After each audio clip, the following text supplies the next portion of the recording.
জীবনে যদি খুব বাজেভাবে ঠকে যান, বাজেভাবে খুব আঘাতপ্রাপ্ত হন, খুব বেশি আপনার বিশ্বাসে আঘাত করা হয়, এই অনুভূতির থেকে আপনি বের হবেন কেমন করে?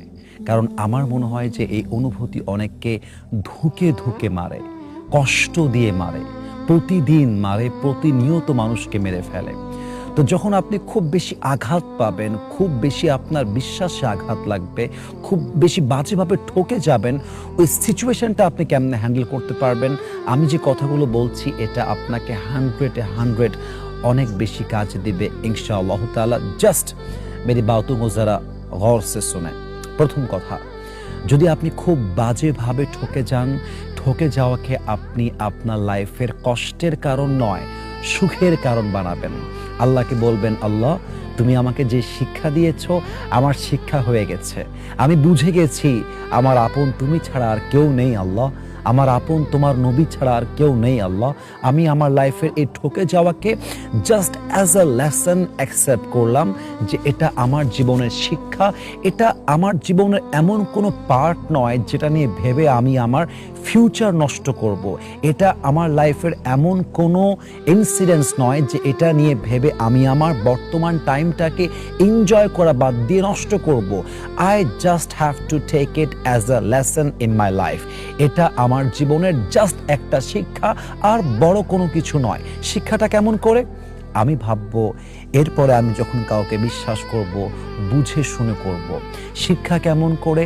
শিক্ষা এমন করে যে আমি এরপর যখন বিশ্বাস করব, এতটুকু বিশ্বাস করব যখন কেউ বিশ্বাসটা ভেঙে দিবে আমি যেন ভেঙে না যাই, আমি যেন পরিপূর্ণ আমার মাজার হাড়টা ভেঙে না ফেলি, আমি যেন সুইসাইড না করতে যাই, আমি যেন কোনো পাগলামি করতে না যাই। এইটা হচ্ছে আপনার লাইফের লেসন। জীবনে বড় হতে চাইলে माजी को भूलना है, जो हो गया उसमें जीना नहीं है, अब जो होने वाला है उसमें जीना है, इस हालत में जीना है। যারা অতীতে জীবন যাপন করে তারা তাদের লাইফে আগে যেতে পারে না। তো আপনি ঠকে গেছেন, it is your past, don't think about it a lot, just take it as a lesson and move on to the next. ভুলে যান, যা হওয়ার হয়ে গেছে শিক্ষা হিসেবে নেন, ভুলে যান, আগামীর কাজ করেন। এখন কি করতে পারেন? Take action in this time, at this moment. এখন যা করা যায় এখনই করতে হবে। যা হয়ে গেছে এটা শিক্ষা ছাড়া আর কিছু নয়, 1 নাম্বার কথা। 2 নাম্বার কথা, যখন আপনাকে কেউ ঠকায় আপনি মন খারাপ না করে আল্লাহর কাছে শুকরিয়া তান পড়বেন যে আলহামদুলিল্লাহ আল্লাহ তুমি আমাকে শিখাই দিয়েছো যে আসলে কাকে বিশ্বাস করা যায়, কাকে বিশ্বাস করা যায় না। তুমি আমাকে বুঝাই দিয়েছো আসলে আমার কে আপন, আসলে কে আমার আপন নয়। আর শুকরিয়া আদায় করবেন কেন? কারণ যে আপনাকে আজকে ঠকিয়েছে 5 মিনিট আগেও তাকে আপনি দুধে ধোয়া তুলসী পাতা মনে করতেন, এবং এই ফিলিংস যদি আপনার আগামী 1 বছর থাকতো এই লেভেলেই, তাহলে আপনি এমন এমন তথ্য শেয়ার করতেন যে হতে পারত আগামী 1 বছরে আপনার ক্ষতির লেভেলটা আরো বাড়তে পারত, কষ্ট আরো বাড়তে পারত। আল্লাহর শুকরিয়া যে আল্লাহ আপনাকে আগেই বুঝিয়ে দিয়েছে।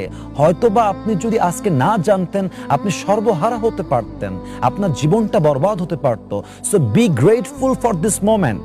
মুখে একটা মুচকি হাসি রাখেন, ভেঙে যাওয়ার কিছু নেই, ভয় পেও না, বুক চিরে দাঁড়িয়ে যাও, আল্লাহর ভরসায় সাহসটা বাড়াও, আল্লাহর নামে আগুন জ্বালাও বুকে, সত্যের পথে চলো, সাহস রাখো মুখে, থেমে গেলে চলবে না, রক্তে আগুন ধরাও, আল্লাহর সৈনিক তুমি, সেই পতাকা ওড়াও।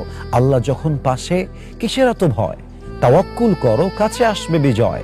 আধারে ভয় পেও না, আলো আছে আড়ালে, অন্ধকার পালিয়ে যাবে তুমি উঠে দাঁড়ালে। আল্লামা ইকবাল লিখেছেন, गम के बाद खुशी जरूर आती है और ये खुशी रब के तरफ से ही आती है। हर रात के बाद दिन की रोशनी छा जाती है और सब्र करने वालों को नेमत मिल ही जाती है। जो दुख में भी रब को याद करता है रब उसका हाथ कभी नहीं छोड़ता। जो दुनिया से कुछ ना कहे बस अपनी रब से कहता है, उसकी दुआओं का जवाब खामोशी में आता है। इसलिए जब तुझे मांगना हो तो अल्लाह से मांग, जब तुझे पुकारना हो तो अल्लाह को पुकार, और जब तुझे भरोसा करना हो तो अल्लाह पर कर, क्योंकि वही है जो भरोसे के काबिल है, वो तेरा रब है, वो तेरा আল্লাহ है। এই জন্য প্রিয় ভাইরা আমার, প্রিয় বোনেরা আমার, ভেঙে পড়বেন না, হতাশ হবেন না, পরিপূর্ণ আল্লাহর উপরে ভরসা রাখেন। দেখবেন আপনার ভেঙে যাওয়ার কারণটাই আপনার গড়ে যাওয়ার কারণ হবে ইনশাআল্লাহ তাআলা। আল্লাহ আমাদের সবাইকে মানা বোঝা এবং আমল করার তৌফিক দান করুক, আমিন। ওয়া আখির দাওয়ানা আলহামদুলিল্লাহি রাব্বিল আলামিন। আসসালামু আলাইকুম ওয়া রাহমাতুল্লাহি ওয়া বারাকাতুহু।